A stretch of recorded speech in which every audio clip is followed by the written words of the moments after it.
This was another short arc. It was 4 chapters long. Unfortunately, I didn't really like this arc very much. I'm going to give it a 5 out of 10. I just don't really see the entire point of it. So this entire arc was essentially more a sort of flashback kind of arc. We get to see how Eren and his friends were like training. We got to see like the early days of their training. And I thought, okay, so like, I guess the point of this arc is to show us maybe the struggle of them getting to where they are now. Maybe showing us like a sort of upward trajectory with Eren, because it seemed at first that he was struggling, especially with the maneuvering equipment. It seemed like he was struggling, but then it turned out it was just faulty equipment, so he was actually like good from the get-go. In fact, he might be better than they thought because he somehow managed to stay upright even with defective equipment. So like this arc didn't really show us like how Eren got to where he is, really. There was like some little bonding moments with the 104th Training Corps, and that's good, but I just don't think it kind of warranted the amount of time it got, because I think by the end of this I was feeling a little bit like, oh, okay, I guess we're like back to the current day storyline,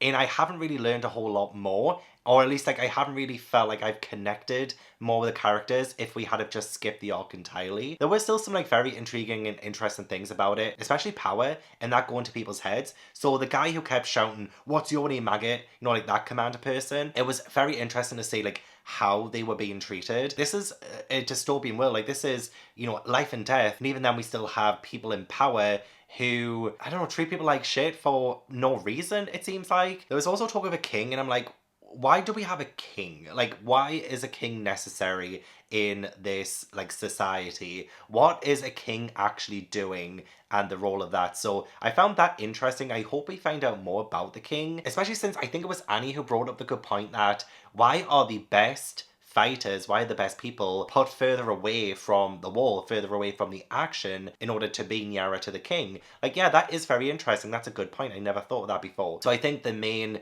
thing with this arc was that it actually made me have a little bit more questions, which is fine sometimes, but I don't think we needed an entire arc to dedicate to only a couple of questions being asked. And I'm just in general not the biggest fan of training montages or like training arcs. Like, I don't really find them all that interesting, and it was the same with this. I did like how at the end of the arc we did have, it was actually quite a jarring quick time jump, because I think maybe this is Eren who's in a coma. He's been in a coma for like 3 days. I think this is him remembering his training and stuff, or at least that's just like kind of the backdrop to why we're going into a flashback now. Because yeah, after the ending of the Battle of Trost District arc, we suddenly go back in time.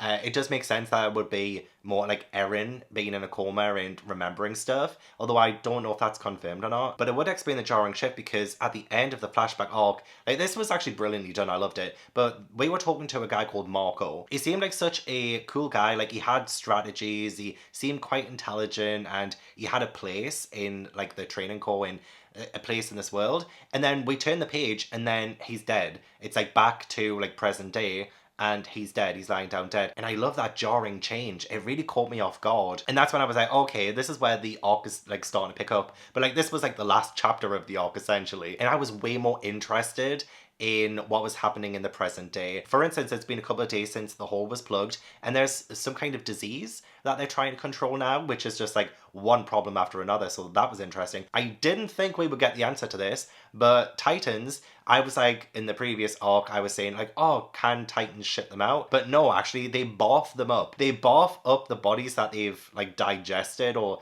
a lot of the times they don't even look that digested. So like they just barf them up after they've had their fill, I guess. And that just makes it even creepier. Like that makes it much more weird and violent and sick. I hope now that they've actually successfully captured 2 Titans, that they might do some like experiments or find out more information about them so that we do learn just a little bit more. Okay, a couple of weird moments. I don't know if I like it or not, but like Sasha, you know, the potato girl, when everyone's getting shouted at by that dickhead commander, like she just brings out a potato and starts eating it. And I'm like, she was saying, oh, it's because she doesn't want it to go bad before she eats it, like it has to be fresh and stuff. But I'm just like, everyone is being shouted at around you, and you just pull out a potato and start eating it? What? Like, I don't get that. And there was another random moment with her later on when the commander guy comes back and one of them says, I think it was Mikasa, and says, oh yeah, Sasha farted.